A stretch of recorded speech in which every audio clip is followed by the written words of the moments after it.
Maayong adlaw nga Sabado, mga higala.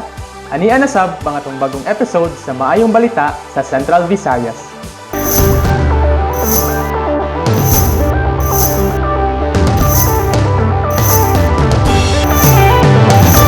Kanuan Festival sa Larena, Siquijor gidagsa sa mga sikihudnon ug mga turista.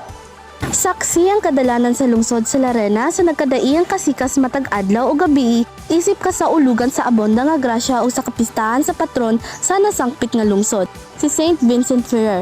Usa sa mga highlight sa selebrasyon mao ang Kanuan State Dance Parade ug Festival Showdown 2023. Ang kompetisyon gilangkuban og mga secondary students gikan sa Siquijor State College, St. Vincent Academy Larena, Kabulihan Integrated School, Basak National High School, ug Larena Integrated School. Gidayang-dayang sa mga madanihong mananayaw ang ilang mabulukon o gasagyad nga mga bisti nga maoy nagsalamin sa kasaysayan ug kultura sa Kanuan. Samtang nagpadayag sa pagtuo og pasalamat ngadto sa makagagahom nga amahan ug kang St. Vincent Ferrer alang sa daghang grasya, kapiskay sa lawas ug kalambuan sa lungsod. Ang munisipalidad sa Larena kanhi gitawag nga Kanuan. Ang Kanuan nagikan sa Bisaya nga pinulungang kan-anan kun eating place. Kini tungod kay kaniadto ang gitawag nga Kanuan Bay na tanyag nga maayong kapasilungan alang sa mga negosyante gikan sa mga silinganang isla kun adunay bagyo.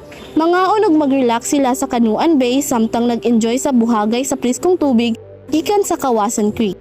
Ang ngalan nga Kanuan giusog og gitawag na nga Larena kaniadtong 1906 isip pasidungog sa kanhing gobernador sa Negros Oriental, Governor Demetrio Larena. Sanglit ang isa sa Siquijor sa kopa sa Negros Oriental atong panahona.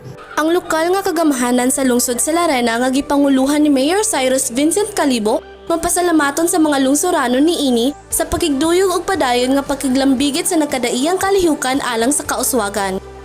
Alang sa maayong balita sa Siquijor, ako si Kislin M. Barba. DOST SEI New Lab ni bisita sa Bohol. Daghang mga estudyanteng taga Bohol ang nahimong palaran kay may new lab silang nakitaan. Niadtong miaging semana nahidangat dinhi ang mobile learning facility nga iya sa Science Education Institute sa DOST.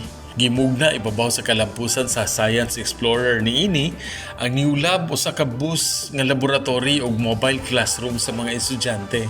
Ug kay ang Science Explorer para sa mga taga-elementary, ang new lab mo'y tanyag sa Science, Technology, Engineering, Arts ug Mathematics strand nga mga estudyante.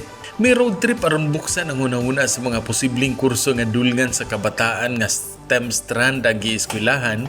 Ang new lab may orientation session sa nanotechnology, aerospace engineering, nuclear science ug geology, robotics, environmental sciences ug oceanography. Sa mga sessions dito ilang nadiskubrihan nga dili lang di ay science ug math teacher ang ilang kapadulngan. Gani, daghang mga estudyante nga may kurso na sa kolehiyo nga ilang unang napili. Apan karon ilang nasinati ang kanindot ug kaanyag sa ilang new lab. Aw ang ilang daang gugma adto sa mas gwapo na usab. Daghan ang langhingampa nganong sa new lab wala sila bisitaha. Hinuon, pasalig sa DOST, salig lang permi. Kaysa sunod tuig, ang new lab mo live-in sa mga bulanon sa usa ka buwan. Aron ang mga scientist dinhi musanay og madaghan. Gikan diri sa DOST Bohol PSTC alang sa Maayong Balita Central Visayas, kini si Ray Anthony Chu, PIA Bohol. Ang DA ug BIFAR nagtumong og food security pinaagi sa mga programa alang sa mga mag-uuma ug mangingisda sa Central Visayas. Subay sa pagsaulog karong tuiga sa Farmers and Fisherfolks Month, ang Department of Agriculture 7 ug Bureau of Fisheries and Aquatic Resources 7 padayon nga mitunol og mga programa aron nga matabangan ang mga mag-uuma ug mga mangingisda sa Central Visayas ug sa pag-abag usab sa rehiyon sa pag-abot sa food security. Ang DA7 mipatuman sa ilang National Urban and Peri-Urban Gardening Program. Kini nga programa nagtumong sa pagtabang sa mga mag-uuma sa food production pinaagi sa proseso sa home o urban gardening. Ang DA nag-awhag sa mga urban households nga mag-urban gardening pinaagi sa pagtanom og nagkalain-laing mga utanon, prutas ug uban pa sa ilang tagsa-tagsa ka mga home garden. Gipatuman usab sa DA ang Clustering and Consolidation Program nga nagdasig sa mga mag-uuma sa pag-diversify sa food and livestock production. Gipaambit usab sa BIFAR 7 nga nagpadayon sila sa pag-adapt sa modernong teknolohiya sa pagpalambo sa fish productivity sa rehiyon, pagtabang sa mga mangingisda sa pagproseso sa ilang mga fishery products aron nga mahimo kining maayo ug mas tikalidad nga produkto. Gipa-promote usab nila ang proseso sa aquaculture sa pagbuhi og mga aquatic organisms. Ang BIFAR 7 nihatag usab og tabang ngadto sa mga mangingisda sa pagbreed sa ilang giila nga top 5 fishing commodities: ang bangus, tilapia, oysters, hipon ug seaweeds. Ang tumong sa ahensya mao ang pag-usbaw og 10% sa fish production sa rehiyon. Ug ania usab ang maayong balita dito sa Negros Oriental.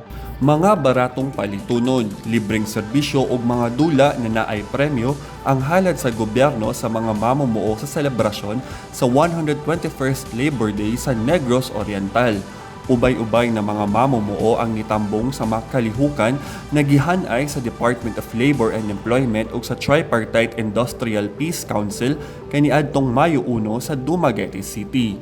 Apil niini ang pag-abre sa kadiwa ng Pangulo kung diin makapalit og baratong utanon, pagkaon ug produkto ang katawhan. This is the first launching that we have for Negros Oriental, and nagsuryanay pud ta sa Department of Agriculture nga hopefully we can have another round of kadiwa. Nihatag sab ang TESDA og libreng alot, masahe, manicure, pedicure sa mga mamumuo og ilang mga pamilya. Ang ubang buhatan sa gobyerno ni apil sa one-stop shop of government services aron makahatag og libreng serbisyo sa katawhan. Nipahigayon sab og padula ang TIPC kung diin apil sa mga papremyo ang cash prizes og tulo ka buok na motorsiklo. Konektado ang mga kalihukan sa tema karong tuigan na pabahay, bilihing abot presyo at benepisyo ng matatag na trabaho alang sa manggagawang Pilipino. Diri sa province, particularly sa city of Dumaguete, unique ang atong Labor Day celebration kay doon naman goy mga joint effort from different agencies. Alang sa maayong balita sa Negros Oriental, ako si Ray Anthony Lamotan. Ug mao kato ang mga maayong balita dinhi sa Central Visayas. Alang sa dugang detalye, bisitaha ang mosunod.